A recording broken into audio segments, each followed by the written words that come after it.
Good morning, ladies and gentlemen. This is Butch Shorak. It's Monday, March 11th, 2013. This is Option University with Market Forecast. And for the week, access to this video is for educational and informational purposes only. Nothing contained in this video, website, or promotional material constitutes a promotion, recommendation, solicitation, or offer of any particular investment, security, or transaction. Options University provides educational services that are meant to teach you the risks and rewards of trading stocks and options, and we're not a service that tells you what to trade. We're not implying or guaranteeing any profit, and as always, do not trade with money that you cannot afford to lose.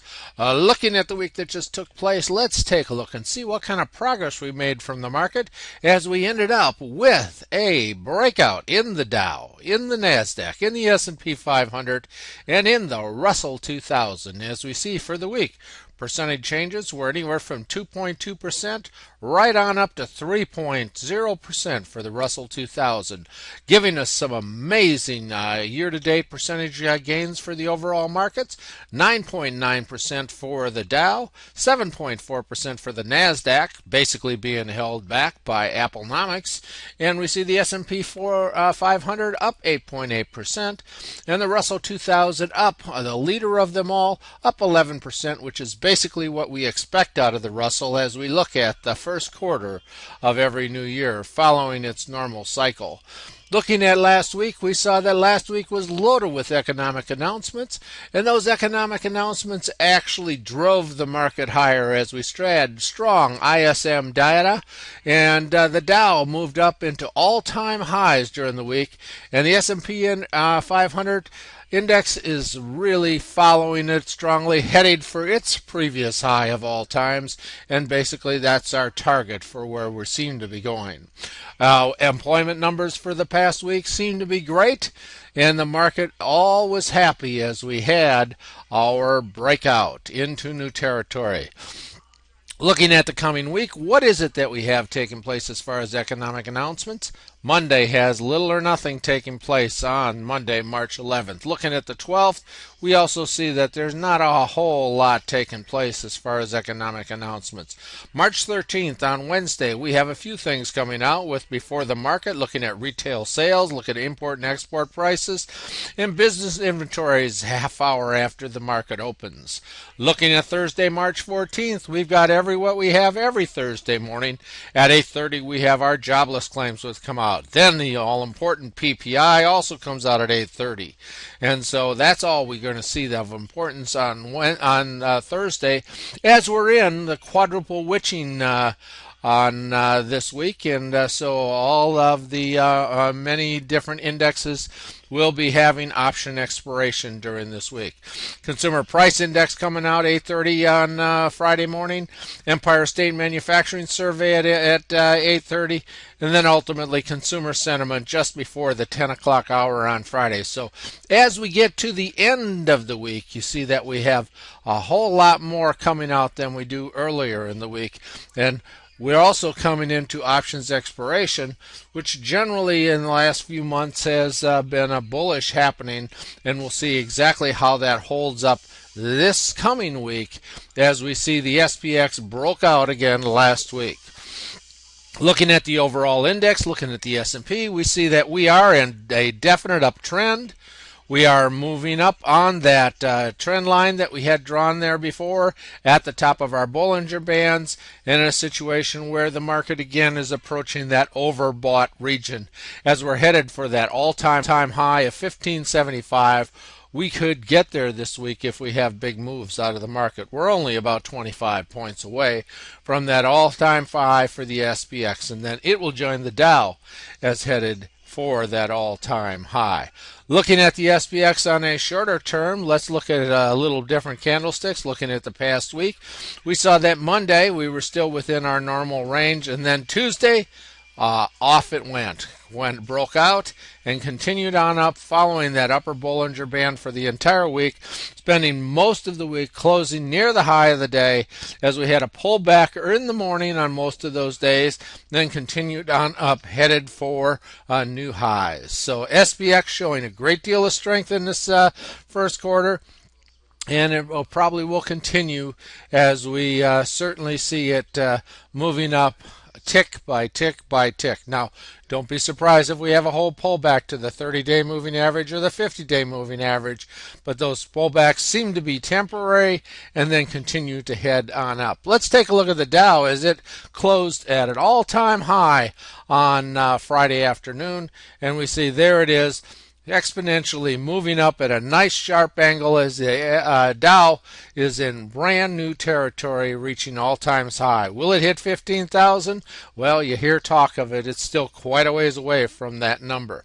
Next, taking a look at the NASDAQ, which is being held back by Apple as it has a strong place in the NASDAQ, but look at as it too is in new highs for the last 3 months.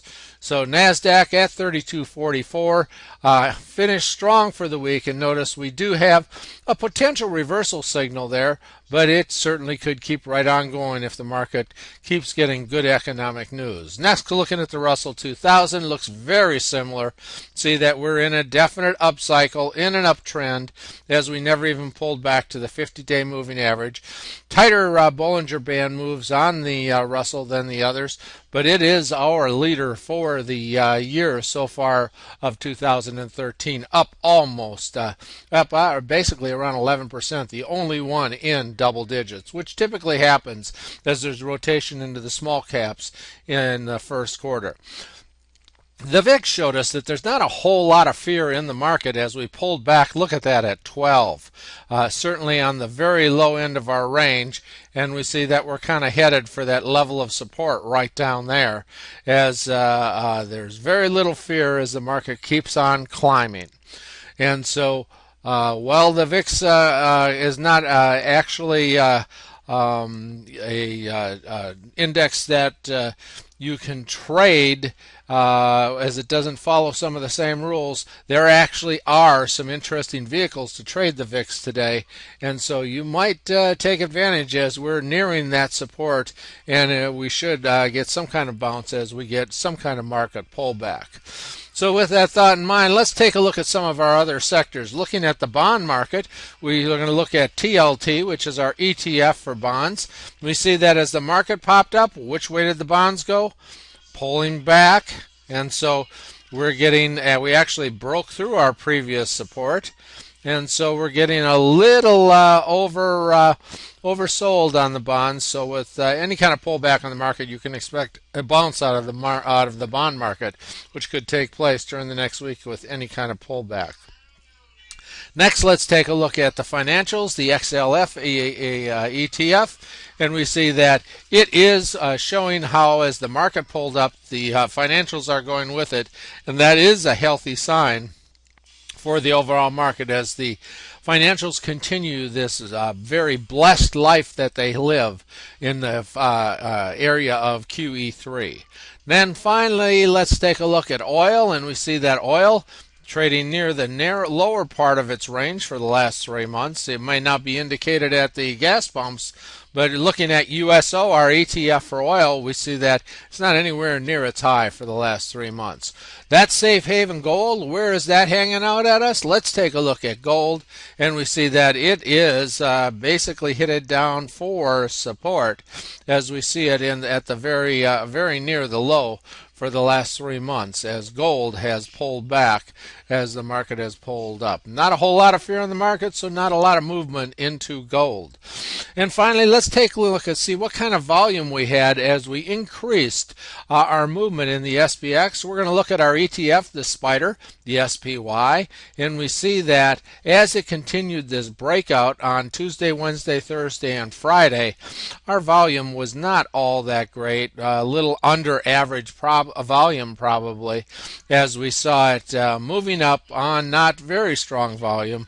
So it's certainly, the air could be getting a little thin up at this level, and so we'll see exactly how long it holds up as it follows up the very top line of this Bollinger Band. For those of you that are gold members, stick around. We'll take a look at our stocks to watch. For those of you that are not and would like to look at other free videos, go to www.optionsuniversity.com/free gold. So with that thought, this is Butch Shorek. It's Options University. This is Market Forecast, Monday, March 11th, 2013. Trade what you see, not what you think. Thank you. To our gold members, welcome back. Let's take a look at our stocks to watch. First one we're going to take a look at is Amazon. As we see the SPX going up to what we predict will be 1575, which is our next stop, we see Amazon, with the overall market breaking out this week. That's exactly what Amazon did. Hasn't reached its previous high, as it's shown a great deal of weakness relative to the overall market as we after its last earnings. But we see that it is definitely trading within a trading range. It's kind of stock that you are interested in, maybe doing some call spreads on the top side, some put spreads on the bottom side, and determining exactly what your risk is as you set up those that iron condor. So Amazon certainly showing decent strength. Not the kind of strength that it showed in the past, but certainly holding its own as we see Amazon going sideways and continuing in that sideways manner. Next, let's take a look at the big old stock that showed us what 2012 was all about, and that's Apple. And where are we? We're very near support, and if the market pulls back, it has every appearance that it is going to pull back even further. So if you see the market pull back and you see it break through this support level, it may be time to take and do some kind of bearish trade. If you're a credit spread trader, you want to be trading with your credit spreads up in this area. So Apple not showing any strength as the market is approaching all-time highs. AutoZone, we see that it is also another stock trading sideways. Notice that it's trading in that same range as far as the high that it had been in at some point earlier, obviously before this 3-month period. Earnings have already out, and we see that AutoZone is ready to break out. We're looking at potential breakout with this stock. So take advantage of this. If you see a breakout with any kind of volume whatsoever, time to be bullish on AutoZone. Now let's take a look at one of those restaurant stocks, CMG. See that it broke out and then kind of met some resistance back there as it started to pull back the last 3 days of the week. Still don't have what we like to see as far as bullish stocks, with the 50 above the the 30 above the 50 above the 200, as we see the 200 still sitting down there after that pullback that we had since basically about 6 months ago. So CMG has had a bit of a pullback and has not yet converted its moving averages the way we see it, like to see it, but it has done very nicely since its last earnings. So on pullbacks, CMG is a stock to watch and one to go bullish on. And then we have the leader, the granddaddy of them all, the one that showed us exactly what it's like to make a big comeback. Earnings came out. Earnings are coming up again in the end of March, and we see Google just continuing on its terror as it keeps moving higher and higher, closing Friday at 831.52. Any kind of pullback out of Google whatsoever looks like a buying opportunity. Green Mountain Coffee, boom, breakout, can you say. So for those of you that have taken advantage of this entry on Green Mountain Coffee right in there, you're quite happy as this thing has moved up about 20% since that point. Next, let's take a look at that medical company, ISRG, and we see that it had quite a move to the downside, has retraced, coming back down to retest that support level at a 500 or maybe as low as 490, as ISRG had news that caused this one to show us that it could go other ways other than up. If we look at 2012, this was a very strong stock, and we see that after earnings it went sideways, and then we had other news. The market was telling you that it didn't want this stock any higher, and now seems to be retracing to the support level. If it breaks below the support level, look out below. ISRG, play the market, play the stock exactly with what it tells you to do. MasterCard, we see that one of those QE3 stocks has not gone through that previous high that it hurled earlier, double top. Looking for a triple top up here. Look for a breakout on volume, and MasterCard could be a stock to jump onto, as we could have a breakout coming on that one shortly. Looking at McDonald's, we see that McDonald's headed for that 102 level right up there where it was before, as we see McDonald's showing tremendous strength and continuing well above the 30-day moving average. May not be an entry at this point, but any kind of pullback on McDonald's is what we call a buy. Next, take a look at Nike going sideways. There's a single top, a double top, triple top, and still has not broken out, as we have very average volume on Nike, not giving us any great technical indicator at this point to go bullish. But if we see a breakout on volume, Nike could go even higher. It could just do it. Next, let's take a look at a stock that certainly is able to move. Looking at Priceline, we see that as the market broke out, this broke out up into new highs, actually kind of sitting there, having difficulty breaking above that previous level. As it went sideways for the week, notice how the volume kind of really pulled back. So it's hard to say which way it's going to go, but it's consolidating that big move which took place on Monday on Priceline.